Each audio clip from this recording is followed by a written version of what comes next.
그래서 이 자각이라고 하는 것에 대해서 얘기를 했었습니다.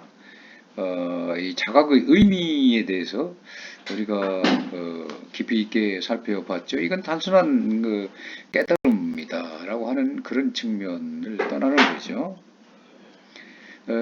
그리고 또 우리가 이제 앞서서 얘기한 대로 이 자각하는 그 목표를 세웠었다고 그랬죠. 그래서 그 목표에 따른 이제 방법론, 그것이 이제 중요한 겁니다. 그래서 이 방법론, 천명을 자각하는 방법에 있어서 이제 국리, 진성, 감통의 그 세 가지 방법을 얘기를 했었죠. 국리라고 하는 것은 사물의 이치를 깊이 연구하고 이리저리 생각하는 것이 바로 국리죠. 그런 것이 있고 또 이제 그 진성, 감통에 관해서도 구체적으로 우리가 그 얘기를 했습니다. 소위원, 소당연이라든지 또 경물치지라든지 이런 그 용어를 설명을 하면서 그 깊이 있는 그 논의를 했었습니다. 그래서 근본적으로 국리가 이루어진 연후에 진성이 이루어지는 것이 통상적이긴 합니다만은 꼭 앞뒤로 구분하기는 좀 어렵게 동시에 나오는 경우도 있고 그런 거죠. 국리, 진성, 감통이 마찬가지입니다. 진성이라는 것은 다한다, 성을 다한다라고 하는 거죠. 사사물물에 나아가서 그 이치를 공부하고 이것이 바로 이제 국리죠. 하늘이 분명한 그야말로 본체와 밝음과 지혜를 통명하게 해가지고 천리가 곧 그 자신이 본성임을 밝히는 연후에 아주 지고지선한 그런 세계를 구현하는 데 있음을 살펴본 겁니다. 공리라는 것이. 그렇기 때문에 그것과 아울러서 이러한 그 진성과도 본질적으로 사실 어찌 보면 일치하는 거죠. 일치하는 건데 그러나 이 우주 만물은 모두 천명지성을 구유하고 있기 때문에 사람 또한 하늘로부터 이 생내적으로부터 이 품수한 인간 본유의 진실무망한 독성을 가지고 있다. 그렇기 때문에 이것을 통해서 자아의 존재 근거와 존재 의의를 밝히고 이를 천하에 실현하게 되면 그 결국 사람은 우주 만물의 생성 원리이고 즉 천도를 체득할 수 있다는 것입니다. 그래서 자신의 마음을 극진히 하는 자는 자신의 본성을 깨닫게 되고 본성을 깨닫게 되면 곧 하늘을 깨닫게 되는 것이다 라고 맹자 진심장구에서 얘기를 하고 있죠. 이렇게 얘기하는 것은 바로 그 단적인 표현이라고 볼 수가 있는 것이기 때문에 이러한 진실무망한 인간 본의 천배적인 독성으로서 성이 곧 성실합니다. 인간 본성이 곧 성실합니다. 이것이 곧 천명이다라고 하는 거죠. 그래서 이 성과 천명 그리고 성은 셋이지만 하나로 귀결된다라고 하는 겁니다. 이 정성성자, 이 성은 그야말로 인간이 가진 본성이 보편적이고 필연적이면서 선함적인 선임을 형이상학적으로 밝히고 있는 것이다 라고 하는 거죠. 그래서 이 중용에서 얘기하기를 성실함 그 자체는 바로 성자, 이것은 하늘의 도다.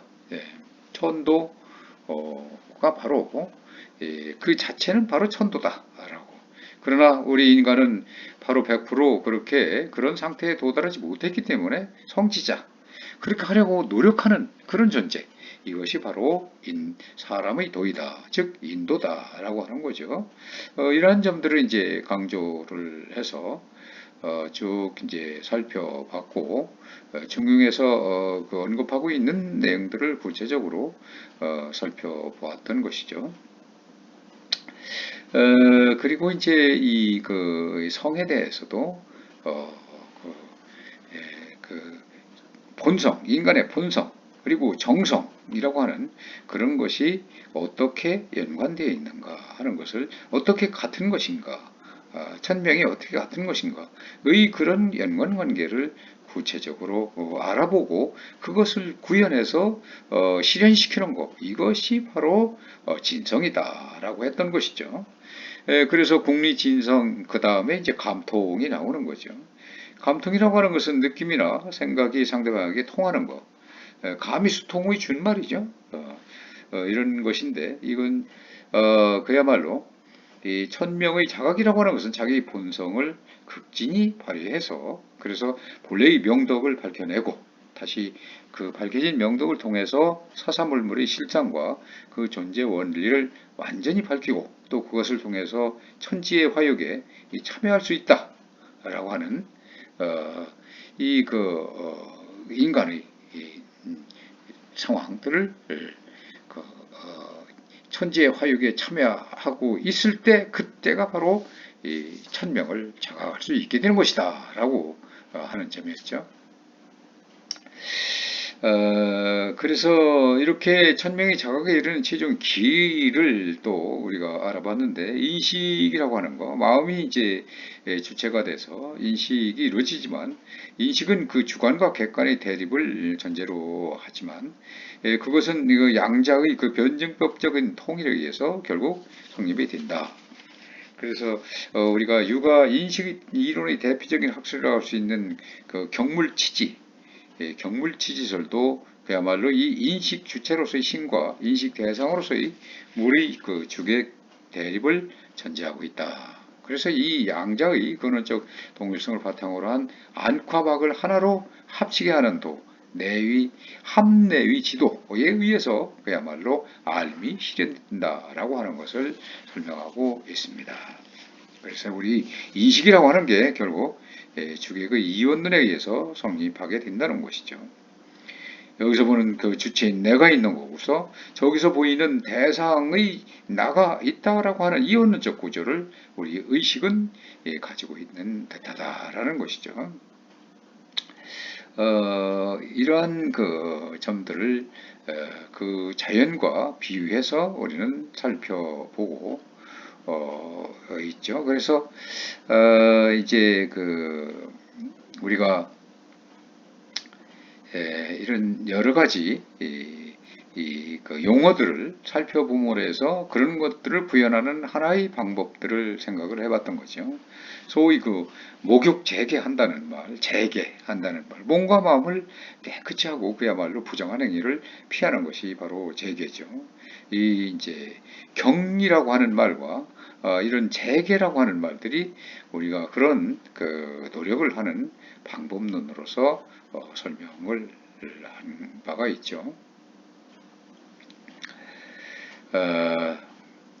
그래서 이제 우리가 이상과 같이 그 자각을 하는 방법에 대해서 살펴봤습니다만은 이런 그 천리라고 하는 게 천명이라고 하는 게 하나의 일리에서는 사실 모두 하나다라고 하는 걸 우리가 알아봤었죠. 그래서 개인적인 이런 그 개별리는 각각이지만 전체적으로 보면 하나의 이치, 우주의 이치, 천명의 이치는 하나다라고 하는 것을 우리가 알아봤었습니다. 그리고 또한 뿐만 아니라 우리가 이 주체적 자각이라는 것은 앞서서 얘기한 대로 국리, 진성, 감통을 통해서 존재의 근원적인 그런 모습을 파악할 수가 있다. 그래야만 가능하다라고 하는 것이었죠. 그래서 우리 그 인간사 어느 것이나 이 천명이 아닌 것이 없고 모든 것은 오직 이 천명일 뿐이다. 그래서 다만 우리가 여기서 문제가 되는 것이 있다면 지금 바로 여기 현상, 우리 앞에 주어져 있는 현실 상황, 이것으로서의 천명에 대하여 갖는 그 우리 인식 그리고 이해의 방식 및 그런 태도가 중요한 것이다 라고 했습니다. 정례의 그 많은 학자들이 그야말로 이제 고정된 어떤 천명의 그 고정관념을 갖고 있지만 그러나 이제 하나의 그 현실 상황으로서 지금 바로 여기 우리 앞에 주어져 있는 그 명을 우리가 어떻게 자각하고 해석하고 또 따라서 그것을 운명으로 또는 사명으로 이렇게 할 수도 있다라고 하는 거죠. 그렇기 때문에 우리에게는 끊임없는 이런 자의 내적 성찰과 진실무망에 순화된 그런 지성, 지극한 정성, 아주 성실함을 통해 가지고 결국 하늘이 부여한 것을 온전히 보존하고 인위적으로 그것을 해치지 않도록 이렇게 책임있는 선택과 결단을 감행을 해야 된다라고 그렇게 맹자는 주장하고 있습니다. 이 세상 천명 아닌 것이 없다. 단지 순리대로 행하여 그 정명, 이 천명을 갖다가 받아들여야 하는 것이고, 그렇기 때문에 천명을 아는 사람은 위험한 돌담 아래서 서지 않는다. 자기 도리를 다하고 죽는 것이 바로 천명이고 정명이다. 죄를 지어서 죽는 것은 바로 천명이 아니다. 정명이 아니다. 라고 그렇게 공명자가 이제 순리대로 행해서 그 정명을 받아들이는 이런 것이 바로 천명을 한갓 운명으로 돌리는 그 비굴하고도 용렬한 그 태도를 가리키는 것이 아니죠. 여하튼간에 우리는 우리 참된 사명을 찾아서 실천 궁행, 그야말로 실제로 몸소 실행하는 진정 성실한 자세를 가져야 되는 것이죠. 그래서 이 천명은 결코 자의 그 외적인 명이 길고 짧음, 이 복리, 이달, 재앙이나 복록이나 뭐 어영달 이런 것과 같은 어떤 운명적인 필연성이나 우연성이 아니라 그것을 가치 의식에 있어서 그야말로 능동적으로 전환시키는 본래적인 자아 완성의 의지 내지 전도 구현의 성실성 및 사명의 뜻을 지닌다라고 하는 것이죠. 그래서 이 천명의 주체적 자각이 그리고 그 사명 수행의 출발은 어디에 있느냐?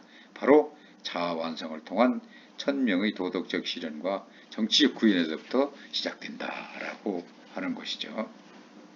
그래서 이제 우리가 자연의 이치를 어떻게 구현할 것이냐? 그렇다면 이것을 우리가 또 알아봤죠. 충효와 충서 그리고 혈구지도라는 것을 역지사지 뭐 이런 측면들까지 살펴봤고, 그래서 천명의 그 도덕적 실현을 위해서 우리가 아주 고차원적인 그런 측면이 아니라 현실, 지금 우리가 바로 여기에 놓여져 있는 현실에서 아주 지근한 그러한 것부터 시작을 하는 것이 천명을 자각하고 실천하는 것이다 라고 했었습니다.